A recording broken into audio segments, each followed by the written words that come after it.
Intelligence നമ്മുടെ ബോട്ടത്തിന്റെ video ആട്ടോ. Lace work വരുന്ന സൈസ് ബോട്ടമാണ്. ബ്ലാക്കും വൈറ്റും രണ്ട് ഡിസൈൻ മാത്രമേ കാണിക്കുള്ളൂ. രണ്ടും രണ്ട് ഡിസൈൻ ആട്ടോ. ബ്ലാക്കിലുള്ളത് ഒരു ഡിസൈനും വൈറ്റിലുള്ളത് വേറെ ഡിസൈനും. അപ്പോൾ ഇത് ലേസ് വർക്ക് കാണാൻ നല്ല ആട്ടോ. നല്ല കോട്ടൺ മെറ്റീരിയൽ ചെയ്തേക്കുന്നത്, നല്ല തിക്കായിട്ടുള്ള കോട്ടൺ ഫാബ്രിക് ആണ്. സ്റ്റിച്ചിങ് ഒക്കെ നല്ല പെർഫെക്റ്റ് ആട്ടോ. ഒന്നും നിങ്ങൾ ടെൻഷൻ അടിക്കുകയേ വേണ്ട, നല്ല സ്റ്റിച്ചിങ് ആണ്. അപ്പോൾ ഇതാണ് ഇങ്ങനെ എലാസ്റ്റിക് പാറ്റേൺ ബാക്ക് സൈഡിൽ കൊടുത്തിട്ടുണ്ട്. മീഡിയം ടു XXL ആണെന്ന് തോന്നുന്നു ഇതിൻ്റെ സൈസസ് വരുന്നത്. ഇവിടെ കൊടുത്തേക്കാം. നിങ്ങൾക്ക് ഏതാണോ സൈസ് വേണ്ടതനുസരിച്ച് സ്ക്രീൻഷോട്ട് എടുക്കുമ്പോൾ കറക്റ്റായിട്ട് എടുത്താൽ മതി. ഓട്ടോമാറ്റിക്കായിട്ടാണ് നിങ്ങൾക്ക് റിപ്ലൈ കിട്ടുന്നത്. മീഡിയം വേണ്ടവർ എം എന്നുള്ള പോർഷൻ്റെ സ്ക്രീൻഷോട്ട് എടുക്കുക, XXL വേണ്ടവർ അതിൻ്റെ പോർഷനിൽ സ്ക്രീൻഷോട്ട് എടുക്കുക. അപ്പോൾ ഇതിൻ്റെ നമ്പർ വരുന്നത് AC 367, റേറ്റ് 550 രൂപ മാത്രമേ ഉള്ളൂ. 550. നമുക്ക് സെയിം തന്നെ അടുത്ത ബ്ലാക്ക് ആട്ടോ. അപ്പോൾ അതിൻ്റെ ലേസിന് വ്യത്യാസമുണ്ട്. വീതി ഇച്ചിരി കുറഞ്ഞതാണ്. ചിലർക്ക് വീതി കൂടിയത് ഇഷ്ടം, ചിലർക്ക് വീതി കുറഞ്ഞതാണ് ഇഷ്ടം. അപ്പോൾ ഇതാണ് ഇതിൻ്റെ ലേസ്. ബ്ലാക്കിലായതുകൊണ്ട് കാണത്തില്ല അല്ലേ.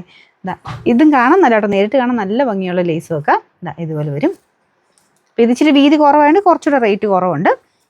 അപ്പോൾ ഇതിന് കോട്ടൺ മെറ്റീരിയൽ തന്നെയാണ് കേട്ടോ. പോക്കറ്റൊക്കെ ഉള്ള മോഡലാണ്. നല്ല സ്റ്റിച്ചിങ് ആണ്. ഇതിനകത്ത് സൈസ് എനിക്കൊന്ന് ലാർജ് തൊട്ട് XXL വരെയാണ് സ്റ്റാർട്ടിങ്. ലാർജിലാണ് സ്റ്റാർട്ടിങ്. 3 സൈസിലേ ഉള്ളൂ കേട്ടോ. നോക്കട്ടെ, കൊടുത്തേക്കാം. നിങ്ങൾ കറക്റ്റായിട്ട് നോക്കിയിട്ട് നിങ്ങളുടെ സൈസ് ഉണ്ടെങ്കിൽ അങ്ങ് എടുത്താൽ മതി. ഇതിൽ ചെറിയ വേരിയേഷൻ വന്നാലും കുഴപ്പമില്ല. നെക്സ്റ്റ് സൈസോ അല്ലെങ്കിൽ തൊട്ട് മുന്നിലത്തെ സൈസ് എടുത്താലും വലിയ പ്രശ്നമൊന്നുമില്ല. നല്ല ബ്ലാക്ക് ആട്ടോ. എല്ലാം കോട്ടൺ മെറ്റീരിയലാണ് ചെയ്തേക്കുന്നത്. പിന്നെ നമ്പർ AC 364, റേറ്റ് വരുന്ന 520 രൂപ മാത്രമേ ഉള്ളൂ. 520.